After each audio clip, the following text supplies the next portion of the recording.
og þá er komið að 7. lið á dagskrá. Það er Grímsey og ég ætla að biðja varaforseta að taka við stjórnina og gefa mér orðið. Tilmálstjóri bæjarfulltrúi Hafnhildur Guðjónsdóttir.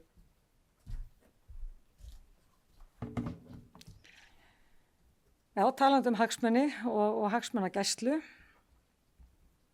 Það er, við eigum þessar gríðarlega fallegu 2 eyjar og ég ætla að ákveða að setja hérna málefni Grímseyjar á þessu sinni á dagskrá, bæði vegna mikillar umfjöllunar núna síðustu daga og ekki síður að við hérna vorum nýbúin að heimsækja eyjuna, ég ásamt Fríðu Furinni til bæjarstjóra og fleirum.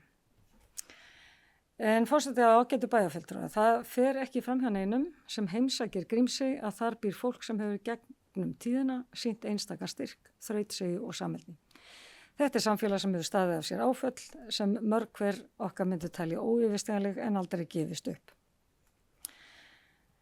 Núna og yfir veturinn búa þar 12 til 15 manns, eða 15 manns. En þegar vorið kemur og lífið vaknar og fjölgar íbúum í 80. Brottflutti Grímseyingar snúa aftur, halda í tengslin, halda í ræturnar, það eitt og sér segir okkur hvað þessi staði skiptir miklu máli og þeir sem hafi komið þarna, maður finnur hreinlega hvað þetta er yndisleg eyja og hvað það er örugglega alveg dásamlegt að vera þarna, þó að ég segi bara fyrir mína part að mér finnst einangrun og mikil. En þá er svona bara staðar einhvern veginn, hún er bæði falleg, og það er einhvern veginn einstakt að vera út í Atlantshafinu miðju og bara í logni jafnvel og góðu veðri og horfa á allt dýralífið og fuglalífið. Þegar Miðgarðakirkja brann árið 2010 var samfélagi fyrir þungu höggi, en viðbrögðin voru ekki uppgjörð, heldur samstaða og ný kirkja er risin, gríðarlega falleg. Og einstaklega, og þú veist, og við vitum öll sem hér sitjum hvað það tók, bara blóðsveit og tár að koma henni í höfn eða klárana öllu heldur og nú stendur hann þarna öllum til sóma.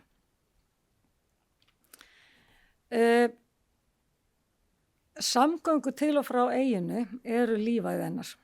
Ferjan Sæfari er lífæð byggðarinnar. Hún er tenging við umheiminin, forsenda atvinnulífs og daglegs lífs. Þegar ferðum er fækkað er rekstur hennar veiktur og þá veikist samfélagið allt. Þetta er þeirra lífæð, eins og ég segi, það gerist ekkert öðruvísi en að þarna séu góðar samningur. Við vitum líka að sjávarútvegurinn er hryggjastykkið þó að ferðaþjónustan hafi verið elst á síðustu árum, þá er þetta fyrst og fremst sjávarútvegsplás. Og fyrir samfélags og Grímsey skipti byggðakvótinn sköpun. Fyrirhugaðar breytingar á bæði byggðakvóta og fjölda ferða á ferjusiglinga setur lífið þarna í uppnám. Og í fyrsta sinn sjáum við kannski merki þess að baráttuþrek Grímseyinga er að þverra. Maður finnur það að þeim finnst svona smá verið að murka úr sér lífið eða þessu byggðalagi. Og við áttum þessa fína heimsókn, eins og við segjum daginn, ég ásamt fleirum bæjarstjóra og töluðum við þá sem voru þarna í eyjunni. Og á þessum árum sem síðan ég byrjaði hérna í bæjarstjórn, þá hafði ég aldrei heyrt þennan tón, skulum við segja, í fólki. Þannig að við skulum standa vörð það og berjast fyrir hagsmunum Grímseyinga og okkar og halda lífi í þessar byggð og mótmæla því harðlega að ferjusiglingum sé fækkað. Mig langar því að lesa hérna bara að lokum upp tillögu að bókun. Og nú þarf ég að opna hérna annað skjal sem hljóðar svo. Bæjarstjórn Akureyrarbæjar lýsir yfir miklum áhyggjum af þeirri stöðu sem komin er upp varðandi samgöngur og búsetuskilyrði í Grímsey. Í kjölfar fyrirhugaðra niðurfellingar 50-dagsferða með ferjunni Sæfara. Slík tillaga er með öllu óásættanleg og felur í sér verulega ógn við framtíð byggðar í eyjunni. Ákvörðunum ber með sér skort á skilningi og þörfum íbúa og atvinnulífs í Grímsey. Ef af henni verður mun það hafa neikvæð áhrif á afkomu sjómanna, þar sem aflinn mun berast seint á markað og lægra verð fást. Það er óásættanlegt að íbúar Grímseyjar þurfa að sætta sig við mun lakari samgöngur og þjónustu en aðrir landsmenn. Haldi þróunin áfram í þessa átt er ljóst að búsetuskilyrði í eyjunum munu versna verulega. Takk. Takk bæjarfulltrúi Árni Þór Grímsdóttir, gerandi stjórn á fundinum. Takk fyrir það. Orðið er laust. Næst máls bæjarfulltrúi Jón Hjaltason.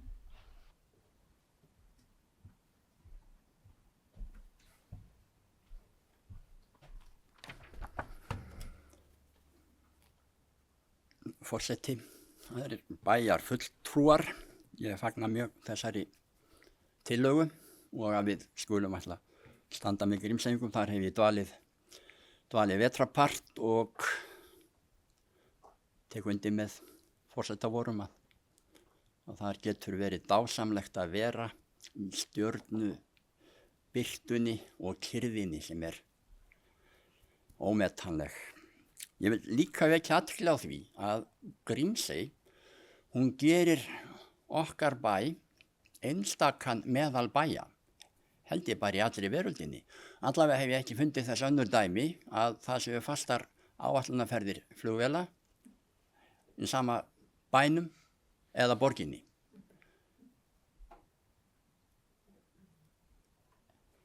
Að lokum, þó það sé ögn utan dagskrár, að ég er svo helviti kalkaður að nú hef ég skrifað hérna með stórum stöfum að Heimir bæjarfulltrúi á afmæli í dag og ég ætla að segja til hamingju með daginn bæjarfulltrúi Heimir.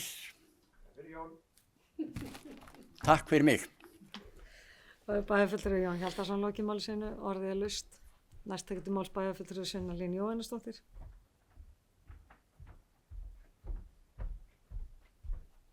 Forseti, ágæti bæjarfulltrúar, því miður þurfti bæjarfulltrúi Gunnar frá að hverfa, en ég tók það að mér að koma með hans punkta hérna upp og reyna að gera þeim ágætt skil, en hann sem sagt fór sjálfur til Grímseyjar daginn og kom með ágætt veganesti og ég hef líka oft átt góð samtal við Höllu, sem er formaður hverfisráðsins og hérna ofsalega gott að eiga góð samskipti við bæði hana og Önnu Maríu og fleiri.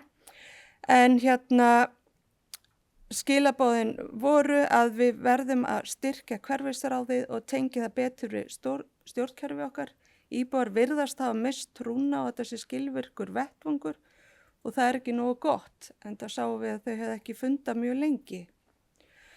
Við verðum að mæta íbúum þegar við getum, til dæmis varðandi skólamál, aðstæður eru mjög sérstakar þarna í eyjunni og kannski erfitt að setja sömu reglur þessa íbúa og aðra. Að því að við rekum ekki grunnskóla út í enni, en þá verðum við líka að sýna því skilning að það sé erfitt að tryggja búsetu þar áfram ef við rekum ekki skóla og sýna því líka skilning ef við þurfum að bregðast einhvern veginn við til að koma til móts við þau börn og einhvern hátt. Takk fyrir. Bæjarfulltrúi Sunnalín Jóhannesdóttir lokið máli sinu. Ég ætla að biðja varaforstum að taka við stjórnina og gefa mér orðið. Aftekið bæjarfulltrúi Halla Björk Greinisdóttir. Forseti, ágæti bæjarfulltrúi, það er svo gaman þegar einhver kemur upp og þá dettur mann eitthvað annað í hug. Að hérna bæjarfulltrúi Sunna kom aðeins inn á það hverfisráðið og betri tengsl. Og nú einmitt fennir mjög hratt yfir á hvaða ári þetta gerðist, en allavega voru við einhvern tímann bæjarráð buðum við upp á það að við skiptum á millum okkur verkum og vorum með hverfisráðunum á fundum ef við óskuðu eftir því og vorum jafnvel bara á Teams og gátum setið og hlustað og komið með fundagerðunum eitthvað inn í umræðuna inn í bæjarráði. Ég bara hveti ykkur til þess að taka það upp aftur. Takk.